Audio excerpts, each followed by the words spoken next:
Here we go. Right, I think we're on live. Hi, Bev. So nice to see you. So let me just do a Hello. little intro for Bev. Bev and I go back some years, and we've been networking quite strenuously in the last year, haven't we, Bev? We have. Yep.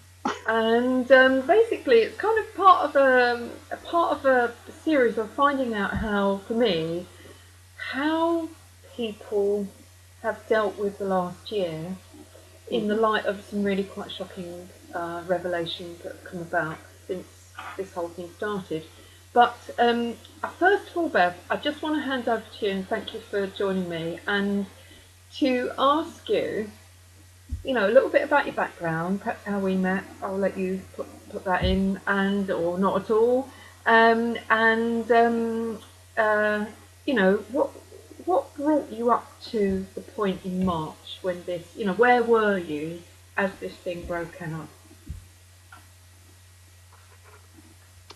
Okay. So my early childhood was quite abusive, which has meant a long healing journey for me, and led me to become quite the rescuer and the people pleaser, which I've had to dump quite seriously in the last year. And in terms of you and I think we met through dancing, but I vividly recall going to one of your family constellation um, meetings about 8 years ago, I think it was, in Yeah. Dunmo.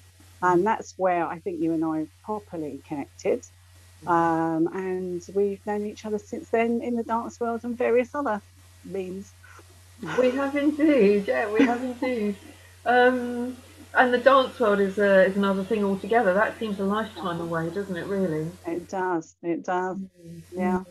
So, Where's so that you, gone? I know, I know. So you and I sort of kind of connected up back in March, or probably earlier than that. We might have been Yeah, yeah, connecting in February sometime, yeah. and suddenly it felt to me like your antenna were up, and something was stirring in you. Can you describe what what happened to cause you to ask questions? Well, I need to go back a few years to answer that fully. So I need to go back about the time that we met when I feel a major shift happened for me in that I discovered mindfulness. And it really resonated with me. And I took it to it like a duck to water and eventually became a mindfulness coach in my own stead. And that really pushed my healing and spiritual journey forward really fast. And then, if we fast forward to about 2.5 years ago, when I made three quite rapid fire decisions that really changed my life. So, the first one was I threw out the TV because it wasn't serving me, and there's nothing on there that I wanted to watch. I wouldn't say that I thought it was full of propaganda at the time, but it just wasn't what I wanted in my life. And then I got a dog, which it was quite strange to me because I don't like dogs. And this little puppy sat on my knee and spoke to me, and I knew I had to have him, and so I did. And that began my connection back into nature because dogs need walking, and so I really started to connect back into nature, which I and grounding myself in nature, refreshing my love of trees. I really resonate with trees, and I think that led up to what happened in February for me of last year. And then the third thing that I did was I walked out of a well paid corporate job because I just wanted to start doing things that served me and not doing the hamster on the wheel thing. So there were three major life changing decisions leading into last February when I came down with what I understand now to be ascension flu, they call it. But really, what I was doing was a major detox of my own system. And towards the end of that process, I'd been pretty sick. I brought out a lot of toxins. And I just remember waking up one morning and feeling completely different. It's very difficult to describe because it was like bang. It was just bang. Oh, who am So, I? so was this Kind of thing. after? Was it? You called it ascension flu. So was it just shortly after that? Yeah, it was. Yeah. It was. I was ill for about 2 weeks, and I was recovering. And it's a very strange story, actually, in that I kept getting a vision of this man drowning in mud. I don't know if I've told you this story, and the feelings of grief and despair and rage. And it wasn't me; it wasn't of me at all. And I was a bit perturbed by this. This was so I spoke to a spiritual advisor about it and got some advice. And they thought maybe it was a relative. And the word I kept getting through was Passchendaele, which was a battle in the First World War. And so I followed this spiritual teacher's advice, which was to use my Gohonzon, my Buddhist mechanism that I use, to release this spirit that had somehow attached itself to me. And I didn't know how I was going to do it. I was just told it will happen. And what the image I got was of a dandelion clock. And I was blowing the seeds into what is towards our Buddhist scroll, that rich Buddhist chant. And I actually ended up sending out about 200 of these things, and it was a deeply, deeply spiritual event. Nothing like that has ever happened to me before or since, but it was a deeply, deeply moving and spiritual thing for me. And I really felt that I'd released some souls, yeah. And I think it was about 2 or 3 days later, I had this feeling. I'd woke up, just bang, just like that, boom. So give me, give And me a I description. just knew that I'd come here for. Oh, okay. So give me a description. You knew that you'd come here The for a description of purpose. what? The waking up in the morning Yeah, and realizing things were different. You felt purposeful. yeah, What else? What else? I felt purposeful. I felt I'd come here for a reason, but I didn't know what that reason was. I felt invigorated. I was full of energy. I was full of spirit. I was raring to get on with what to find out why am I here? What is this about? What's changed? For me, it was like, whoa, suddenly being in headlights. Wow. It was a bit startling, to be honest. Wow. Wow. And I began to dump lots of relationships that weren't working for me, lots of things that were cluttering up my life, not just people, but just organisations and things that I did as hobbies and all sorts of things. I just dropped them without any fear at all that my life would be empty. I just knew that I had to drop these things because something was coming towards me that I needed to be ready for, Wow. but I didn't know what it was. And then I began to do research as well because I like to research anyway. So I started to do research and kind of fell down a rabbit hole, or the rabbit hole. I don't know whether it was purposeful or accidental or what, but I just fell down this rabbit hole and started to, oh my goodness, realize what was really going on, for me. Like, the veil was just torn away. It wasn't gently removed. It was like, here we go. So what was that experience? I was trying to process that. What was that experience like, Bev, when you fell down the rabbit hole and the Shocking. veil was? So tell me about the shock. What did you do with the shock? Well, there was disbelief to begin with, and like, this can't be real. And yet, inside, what I was doing all the time was measuring it against my gut. All the time, I was testing this against my gut feelings, which my instincts, if you like, my intuition, and checking and measuring against it. But there was a lot of horror and grief for what has been going on for a long, long time. And how could I not have known this? How can we all go around blind? How does this happen? And of course I understand the answers to those questions now, but I didn't then. So tell me, which was the precipitating moment when you fell down that first rabbit hole? What were you like tangibly looking at? What was the shock the initial shock? Well, just how organized and purposeful this whole thing is. You know, it's not an accident. It's not, you know, it's real and it's happening, and it's escaping our attention all the time. And that was the biggest shock, I think, how well hidden it all is, and yet how it isn't at the same time. It's yeah, that's So what I would say about what that. do you think gave I think what do you think gave you eyes to see it? Because some people, we live in it, we live amongst it, and even now we're talking about it. And I'd like to unravel what you think it is. But you know what I mean? What gave you well, eyes it's to see it? to me what it was the precipitating journey. I think the journey of losing the television, losing the propaganda, choosing what I wanted to watch, to bring my attention towards, choosing and picking that for myself instead of being fed. So it was an active decision. Getting back in nature, as I said, I think is absolutely paramount. Really resonating and grounding yourself in nature, and accessing your spirituality and really owning. I mean, this for me has been more of a spiritual journey than anything else. Although it's been a journey of great discovery and adventure, the most important thing for me is the spiritual aspect. It's connecting back with who I truly, truly am, and learning to be my authentic self and stand in my power. That is for me, and that's still a journey for me.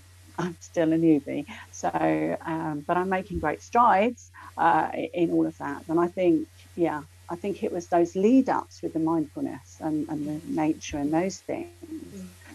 And do you remember? And then for some reason, Sorry. I think we've got a little bit of lag on the call, but sorry, do you remember? cracking up. Do I remember? Do you remember the precise thing that started you going? Because for me, what started me going, I mean, it was probably more than 20, 30 years ago that I was curious about pharmaceuticals, but I didn't start pulling it all together till about 8 or 9 years ago, when I went down the rabbit hole to do with finances and banking and understood what was going on with the banking, which was a little bit late from the movement in London that came up in 2008. But can you remember which part of this horrendous jigsaw sped you on? Where were you? So the thing that really struck home for me was a little podcast, little video by Sasha Stone with Booby Bacchus on the straw man, and that absolutely bowled me over. I mean, you know, I'd gone down the adrenochrome and the reptilian rabbit hole, but this was the one that probably around about April or May that actually struck home. And this is the one that I thought I want to pursue. This is where I'm going to place my attention. I just knew instinctively that this is what I needed to do. And so I began to study that in earnest. I began to study the straw man and the common law and contract law. And if you asked me 2 years ago if I'd ever have any interest whatsoever in the law, I'd have laughed at you. But here I am, and I do have a strong interest in the law. I have a strong interest in being an advocate on behalf of people, and that's where this interest in the law has led me to do the research, to gain an understanding. I'm by no means trained in the law or common law, but I have what I consider to be a competent understanding of what's going on, and an understanding which I refuse to complicate, because actually common law is very simple. We don't need to complicate this, and I turn away from any channels that complicate it needlessly. And So some people watching this right now might be thinking, this is all a bit dry, you know, like common law. What is common law? And you know, she's gone from spiritual to this kind of pseudo legal lawyer type person. How do they fit in? You know, how do you come from a spiritual perspective and suddenly go into common law? Can you link them? So what I would say to that is, it's a question from a spiritual point of view of service to others first, And this is where I can use my talents, my skills, my gifts. Other people have other gifts that may seem more spiritual, but this is where I feel I can make a difference, a real difference, and I am. So it may seem dry to others, but what I feel my gift is being able to explain it simply and able to help other people to understand it and to advocate on behalf of other people. Now, I have to be very careful because of my background not to do it for them, but to advocate and to then step back and let people do things for themselves. That's my challenge. But yeah, it may seem dry to other people, but actually it's very, very important in this battle that we understand the law and how we can use it. It's just another tool. That's all it is. It may be a dry tool, but it's a tool. So last year, as the summer, that's how I would connect to. Excellent. So last year, as the summer progressed, we had a number of network meetings, and we started to build our networks. And our networks were really all people that were keen to be able to support each other. We stood outside of the narrative because I don't have a TV, you don't have a TV, various others of us don't have a TV. We're not open to the same kind of programming that other people are subject to. So we have that freedom to think for ourselves a little bit more clearly. And as the summer progressed, we had a couple of meetings, and then you gave a little talk at one of these meetings about common law, and it was something you were discovering at the time, and you were sharing with us your knowledge and experience, and we were kind of like, wow, we've got somebody in our group who's focusing on that. Fantastic. Other people were focusing on different things, but you were focusing on that. In a nutshell, Bev, can you just sum up what you've discovered regards common law versus contract law, what the difference is, and why we need to go on to common law and assert our human rights that way? In a nutshell, right, okay. So contract law is just a paperless fraud, really, or a paper fraud, rather, built around the straw man, all based on contracts, signing contracts, and all based on our need to consent. And we're fooled into this contract law, and we're required to consent in all kinds of covert ways, not just by signing a contract, but just simply by not doing our own due diligence and thinking for ourselves, thinking, do we just go down this route like little sheep? Sorry to use that analogy, but we do, and we're schooled to do this right from our early infant years through the propaganda program that's called education, schooled to be obedient. And so that's why I'm passionate about getting this out. Common law is the true law. It's the law of the land. It's very, very simple. It just has a few tenets, really, and that is to cause no loss, harm, or injury to another being or to their property. It's really simple. If we can manage negotiations in honour through word of mouth or a handshake, we don't have to have all this complicated language that the legal side, the litigators and the lawyers use. It's done to intimidate us, it's done to confuse us, and also, most importantly, for the powers that be, it's very, very revenue generating for them. Everything is a fine, or this kind of thing, pay money for this, pay money for that. It's not necessary, it's a con.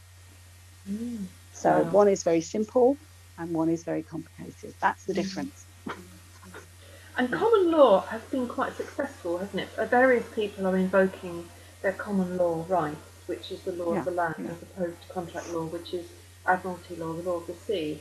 And I think we've seen lots of successful challenges in the last year where various law enforcement agencies have tried to invoke contract law, and they've been countered by common law. So can you describe some of the ways in which you can counter, say, a policeman when they say that you've broken the Coronavirus Act and you're committing a crime? How would you respond to that from a common law perspective?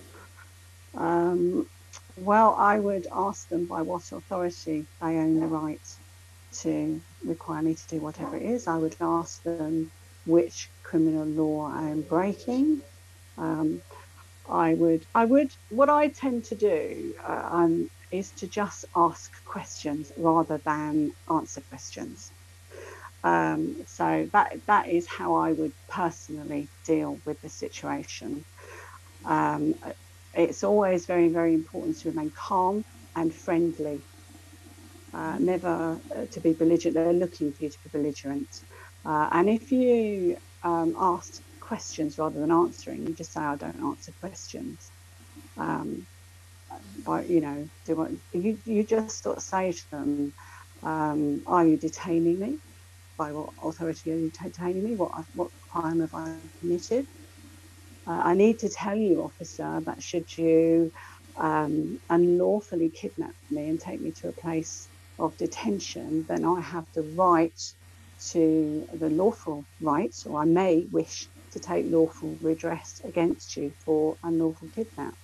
So you give them back their warning. When they say, well, I need to put them under caution, you put them under caution. You can ask them, are you standing under oath? Because their oath is to serve the public. So in what capacity are you standing under oath at this moment? In what capacity? You can ask them for evidence, because everything in the law is based on evidence. So where is the evidence of the pandemic? Where is it? And you may not be able to do that all standing in the street somewhere. You may end up being arrested. You may end up being unlawfully detained. But you can still ask those questions. And it's about thinking on your feet, standing in your power, and remembering to ask a question with a question, and understanding that they are going to try and get you to rise to their bait. They want you to lose your temper or lose it a little bit, because then they have a reason to perhaps arrest you. So don't stay calm, stay in your power, stay calm. I always say step backwards rather than step forward, and I don't mean literally step backwards, but take a breath and move your body backwards slightly. Make them come towards you rather than you going towards them and taking the argument to them. No, you come to me. You come to me. So that's So it's fascinating. really, I can't say what I'd say in any situation, but it's questioning, question, question, question.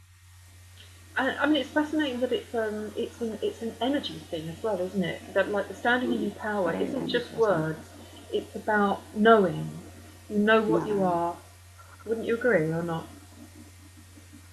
I mean, Yeah. obviously the words are important, but it's really that the power to stand in your power comes from a deep Yes, it's knowing. absolutely about, yeah, it comes from a deep, I have had what's called joinder with the police. I've avoided joinder with the police or engaging with the police simply by standing in my power, simply by saying to an officer in a very quiet way, not anything big, just, what offence has been committed? Have I committed a crime? Could you explain it? Where is your evidence? And then when they're unable to answer those questions, I've actually just said, well, are you detaining me? And they have to say yes or no. And then I said, well, if you're not detaining me, I'm going, and turn my back on them and walk away. And that's what I've done, because the whole of contract law is about consent. Do you understand? There's a question about, are you prepared to stand under me? Are you prepared to submit to my authority? The answer to that is no. We stand in our power. But the one thing I'd like to bring out, because I've got a video coming out very shortly, is about liability, because I think this is the element of the discussion that has been omitted. Not a lot of people are talking about liability. And so I've putting together a video about liability now, because the question we need to ask, what I'm seeing happening right from the beginning of this, is the government pushing down on employers and small businessmen to do their work for them through the Public Health and Safety Act of 2020, which was also enacted alongside the COVID Act. And through that act, they're getting them to do their work for them. And so they're then putting pressure on their employees and their customers to wear the mask, to have a PCR test, to take the vaccination, etc., etc., etc. And nobody is talking about liability. Nobody is talking about where's the risk benefit analysis, where's the risk assessment, where's your policy. So when I go into a store, if somebody says to me, where's your mask, I ask them, where's their risk assessment? Because the risk assessment really needs to be displayed, because if the risk assessment on that particular premises for mask wearing is not displayed, how does the public have informed consent? Okay, we don't have informed consent. So, and this wearing a mask is a medical intervention. So we need to be given informed consent, even for a mask. So, and the other question is that I would ask if I was, and I haven't been asked yet, but if I was pushed to that situation, is, may I see your public indemnity? Where is your insurance against harm, loss, or injury to me as a result of requiring me to wear a mask or take a test or have a vaccination?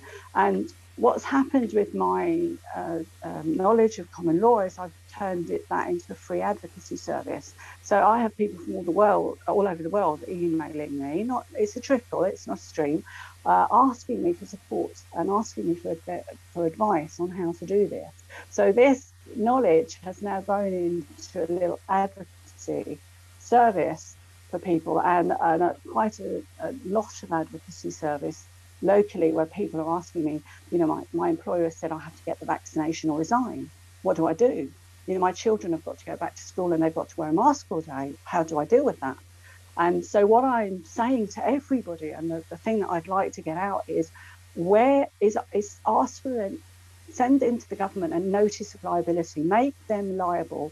But while you're doing that, push back up to the employers, the schools, the shops, asking to see their insurance. Where is your insurance? And then hopefully they will then go back to the government, or to the buffer between the governments, because I'm quite sure they're getting free advice from legal teams, and push back up to the government and say, well, what do we do about this? Because are we supposed to carry insurance? Because if one of the things that's crucial in all of this is, if we do not do our due diligence, if we consent, then we take liability on ourselves, and the government and the powers that be get away with this. And that's the thing we're not talking about. That's why not consenting is so important, because we're pushing back the liability on the people requiring something of us. And if people were to turn around and say to me, well, yeah, but what about you? You're not wearing a mask. Why aren't you liable for spreading the pandemic? My answer to that would be, I'm not requiring anything of you. I'm not requiring anything.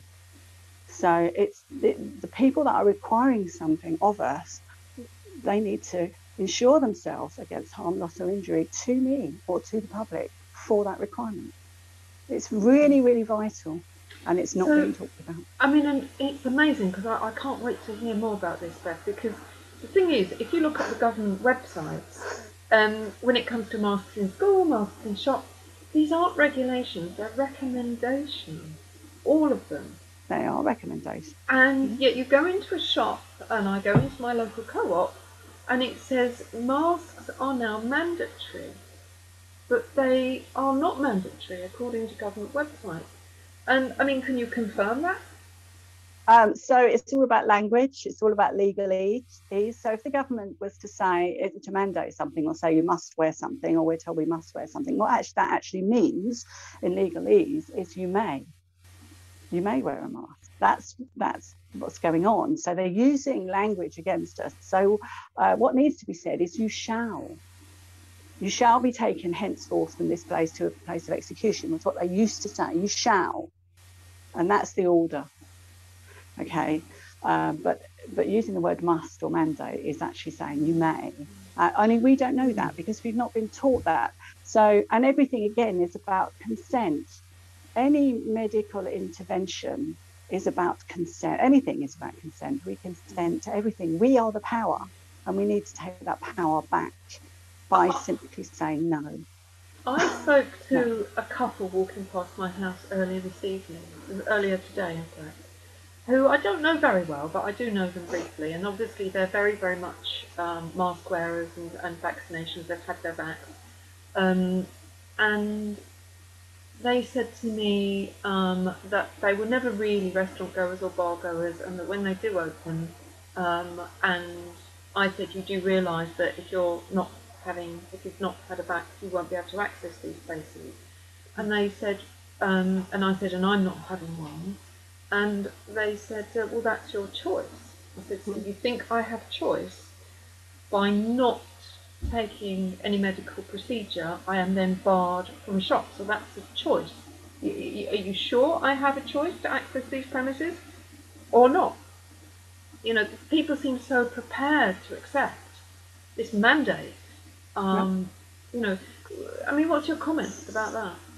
So under common law, we are free beings. We are the free men and women of the soil, of the land, and we own the power. That's the war about who owns the power.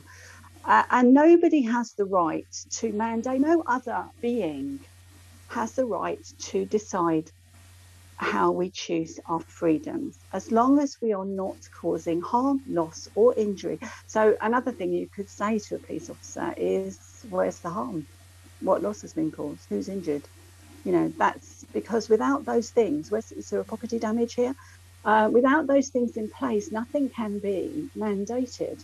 And so it's really a question, again, when we get to that stage, if we get to that stage of actually stepping forward in the same way as I walk into my stores without a mask. I've been through all the ropes of being challenged, and now they just let me through.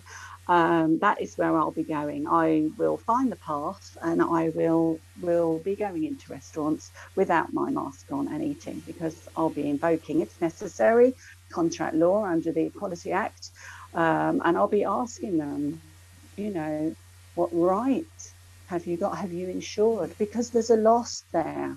And that's my loss of freedom to go where I want to. Same with the immunity passport.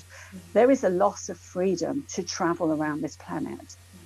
Who has the right to tell me or you that we cannot travel this planet? Okay, Bev, let me just interrupt here because And they are the questions we have to start answering ourselves.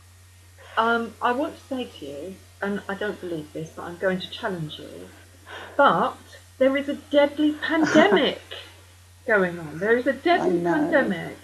So if I don't wear a mask and I don't have a vaccine, I'm going to infect you. How do you counter that? I would ask for independent documented scientific evidence, because that's the other thing that's missing from this whole thing. I don't watch the television, but when I do see things that I choose to see, my question always to the camera is, where is your evidence? There is so much scientific evidence out there about the detrimental effects of a mask, or the fact that the PCR test doesn't work. We are being required, or being asked, offered, invited to take an experimental medical intervention. And the people that are telling us that they strongly recommend it have waived liability from the manufacturers.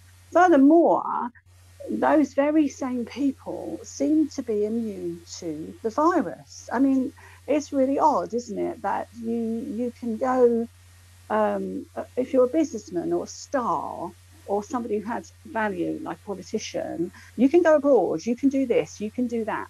So, but if you're a minion like me and you, not that I'm a minion or you're a minion, but you know what I mean, from their point of view, we're super spreaders. You know, we're the ones that are causing all of this, and isn't it terrible? But somehow or other, their freedoms have not been curtailed. So, and the other thing is, really, if there's a pandemic, do you have to spend your time manufacturing figures? Do you have to have a situation where 60 days after anybody's died of any, no, 6 days after you've taken a test, you can fall out of a window and it's still COVID. If in a pandemic, you do not need to manufacture figures. People will die of heart attack, cancer, accidents, and of the pandemic, and the figures will rise naturally. But what we're seeing is a fall in all kinds of illnesses. at the it's of COVID. So what, COVID's curing it all, or is this being manufactured? But I totally understand that you have to have eyes to see this. You have to have eyes to see it, and not everybody has eyes, so you can What do you talk to think? them. What do you think stops people having eyes to see it? Where are their heads? What's gone on for them? Do you think?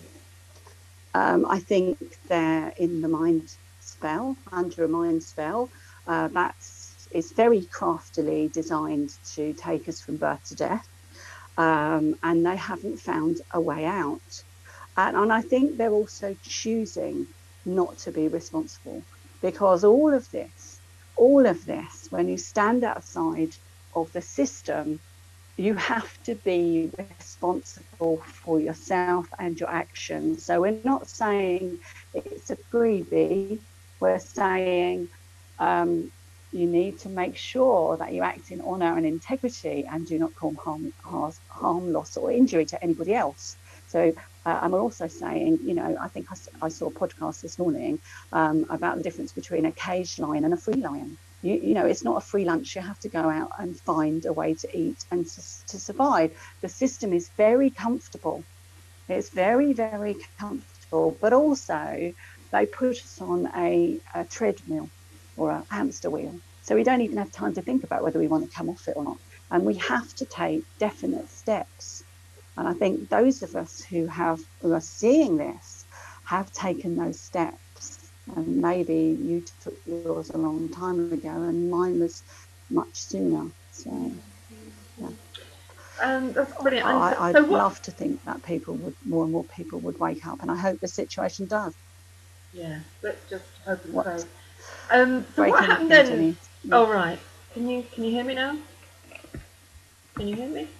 Yes. Yeah. Okay. Yeah. Because you're freezing and I'm getting the audio but not the pictures. But, No. Yeah, never mind. Hopefully the audio's coming through okay.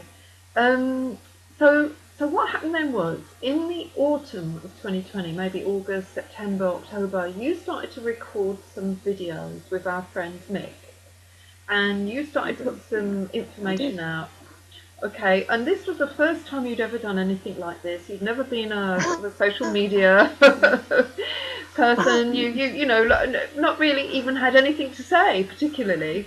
And now suddenly you had this message to give the world, and you went out on his channel. He recorded various graphics for you, and you did the voiceover, or you did the voiceover and recorded graphics. And they've had quite an impact, haven't they? Yes, they have. Yeah, they have. I've recorded 5. My 6 is about to come out. So the first one was all about how to empower yourself during COVID and educate other people. So it's all about how to deal with the mandates, what to say to shopkeepers and what have you.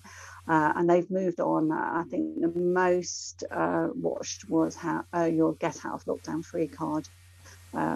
Which I think the title just was what everybody wanted. And so, and they're all on the theme of the law and using both contract law and common law to empower yourself and arm yourself, and also the notice of conditional acceptance to the government or to anybody requiring of you, I'm going to do this, but I need this from you. Before I do it. So independent documented scientific evidence, blah, blah, blah, blah, blah. And now the next stage is liability. So we need to now start asking our government to be liable, and not out of taxpayers' money. That's just a pushover. We want them to be liable. Put your money where your mouth is.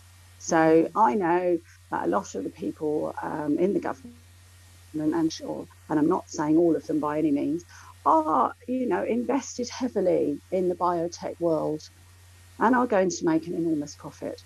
So how about they put their money, if they want to recommend these things to us and strongly urge us to do these things, put your money where your mouth is and pay out of your own pocket if something goes wrong. And then we might think about believing you. But until then, how about jog on? That's how I feel about it. So, yeah. Okay, brilliant. And the other thing, if I could just talk about it briefly, that I've been doing. Yeah, come on. Yeah, if I could just talk about briefly, the other thing that I've been doing is a kind of fun educational project. Again, I was just with my about mate to Mick, ask who I you. met through I you. was, yeah, How I are was you? just about to How are you ask you going? about this, Bev. Look, hold on just a second. Firstly, these videos that you shared originally, they're through Yeah, Mick Coulter's YouTube channel, isn't it? channel. Yeah, And I think through his channel, and then and you've got yeah. somebody else that's sort of sharing them for you, who's also quite well followed, isn't there? Who's Yeah, that? I've had them shared by all kinds of. I've had them shared by a guy I've connected with called Adrian, who's a naturopath, and he's got quite a following. So he was the first one, and then a couple of other larger. I can't think who it is. Have also shared some of them. So I've had quite an audience Okay, so what all I'll over the do, world. Actually, I'm what absolutely amazed. it is amazing, isn't it? It's just phenomenal. So, excuse me, what I want to do is in the bottom of this box here, I'm going to put down where those videos can be found so that people can go and check them out. Yeah, And now I wanted to move on to this latest creation that you've done because, yeah. you know, to people watching this, you have a sense of humour that is just so funny, very dry, and just so amazing. And like when I first came across this, you know, sort of enterprise that you and Mick are working on together, I was just so amused by it. So, do you want to describe what it is you're working on now? Yes, it started off as Mick, who I don't actually know very well. I've only known him since September, and I've only met him 3 times actually in the flesh. Um, and he phoned me one day to run an idea past me about putting together a play. I think he wanted me to write a bit of a script for it because I love to write.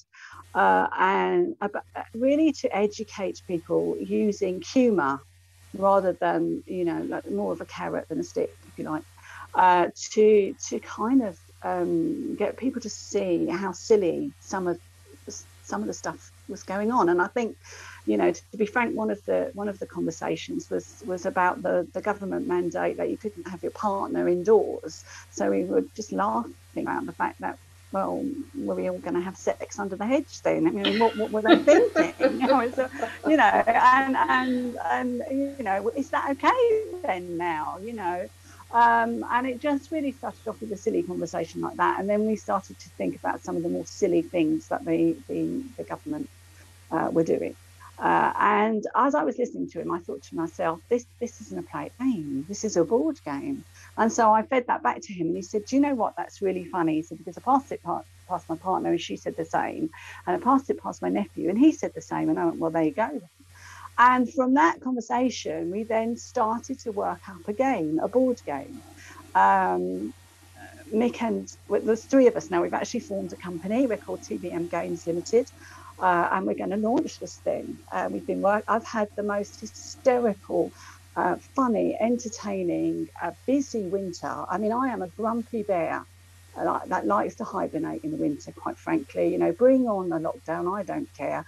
I'm going to steal myself away. But I've been so busy, and I've laughed so much with these boys. So it's Tommy and myself and Mick trying to put this board game together. We are clueless, frankly. We didn't know what we were getting involved in, but we're doing it. And so so we've got a board, we've got rules, it works, we've road tested it, and we're now doing the costings and looking at the supply chain. And very soon now we're going to launch it on a social kind of media page called Kickstarter, where people can pledge funds towards what you're doing. We must reach our target in a certain amount of time in order to get those funds, and in return, people get something in return. So if they pledge so much money, they'll get the board game, and less, they might get a mug or a keychain or whatever. And people can pledge as much or little as they want. But what it does is defray costs for us, because actually There is a huge amount involved. You wouldn't believe how much there is involved in just putting one board game together, especially when you're novices like us. And the costs are quite high. So we originally thought of just launching 1,000 and paying for it and seeing how it went. Now we're going to do this. And the whole point is to subtly try and educate people while having a lot of fun. I mean, this game really works. It's very, very funny. I mean, I don't think there's anybody who's come back to us and hasn't said it's funny. Can you give us your funniest card? Because I know it's a little bit like Monopoly. You know, you land on a square and then you have to turn over a card depending on which square you've landed on. Oh gosh, we've got 75 cards. So I don't know. There's so many different ones that are funny, and some of them are a bit saucy. So I like the ones that are a bit saucy. And one of them says something along the lines of, "You and your partner have discovered you quite like having sex with your masks on, and your SM book arrives next week," or something like that. Go forward 2 pages. So there are just things that are saucy, and like you went for a walk. You took your dog for a walk, and both of you wore your masks. Well done, woof, woof, and things like that. And they're just silly, you know, and they're designed to get people to think. There's educational ones all about you've looked at what informed consent means, and now you know how to make a choice about that. So there are some in there, but also there's some just funny ones, you know. And I can't tell you what's. No, don't worry. I can't. They are 2 of my favourites. I can't wait. Really, I can't wait. But you've not played it yet. No, not you've not yet. played it. No. So basically, we're taking a pop out for government quite openly. We're popping at the government, and the board is a COVID spike. Okay, and the game mirrors the twists and turns, frustration and chaos of all the mandates, and going backwards and forwards, and as fast as you're going one way, you're going back into isolation or going to get a test or doing that. And it's a chase around this COVID spike to get your PPE cards, all of them, and then go down the syringe to the pub. And the pub is called the No More Tears.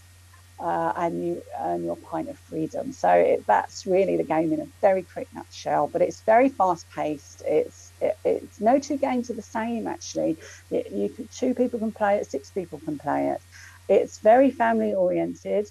Although we have put a parental guidance warning on there that some of the cards might just, you know, you might just want to. And we've marked those cards. They're a bit, you know, on the saucy side. So you know. You can take them out, can't you, and play them without. So we've marked them so that the parents can take them out. But I've played it with children of as young as 8, and you know, and adults, and everybody's had a good laugh. And you know, it's been. I mean, when I look back over this year, it's been one of the most fun and interesting and lively and developmental years of my life. I can't knock this year. You know, I've had a ball, you know, in the middle of it all, and done so much personal growth. It's amazing. I look back at myself and I hardly recognise who I used to be. And I think, you know, we can look on the downside of COVID, and we can also look on the positive side of COVID and say, well, you know, with this challenge comes great growth. And those who are ready to step up to that growth will do so. They step up. They're there and they do it. And this is a little bit of what I'm doing, really, and others besides me. So it's been a great year. I can't knock it at all. It's funny, I can't, you know, listen to other people's doom and gloom, and I'm like, that was going to be my last question was going to be to you, what has your year really been like? Because, you know, like for me, I've had the most amazing year. I mean, it has been absolutely phenomenal with all the ups and downs and all of the propaganda that we're having to wade through to get to the truth and everything. But even with all of that, the number of people I've met, the most amazing souls, the most amazing linking up with other souls on their journey of awakening and empowerment, it's just been phenomenal. And I think that's been mirrored in you. So if I go back to last February, when I kind of woke up and knew that I had to do something, I didn't really know what it was. I was a bit mystified by what was going on around me, and I was dropping friends and dates, not dates, but social engagements and clubs and things like that. I was just knocking them all out of the ballpark. They weren't doing it for me anymore, just suddenly. And I wasn't even worrying about it. And suddenly into my life came all this really interesting stuff, all this fun stuff, these people who actually resonate with me, or I resonate with them. And I don't even, there isn't this kind of little bit of a dance that you do when you meet people for the first time, where you get where they're coming from. You just are there, you're just there, and you're in with them, and you're talking to them, and they're fellow souls, fellow travelers. And the trust level is high, among these people. You're meeting people of great integrity, great honesty, and spirituality, and I think it's a blessing. For me, it's been an absolute blessing. Yeah, amazing. Okay, Bev, I'm on a bit of a time limit this evening, but it's been you are. That's all right. It's a real pleasure. It's been amazing. It's just lovely to get that whole sort of synopsis into what's probably about a 30-40 minute interview. And we will launch this at the same time as your other one, and let's wish you all good speed and get you on your next part of the journey with the game. I can't wait to see it. Yeah, you're going to be amazed. You're going to be amazed. I bet. Thanks very much. You take care. Lots and lots of love. You take care.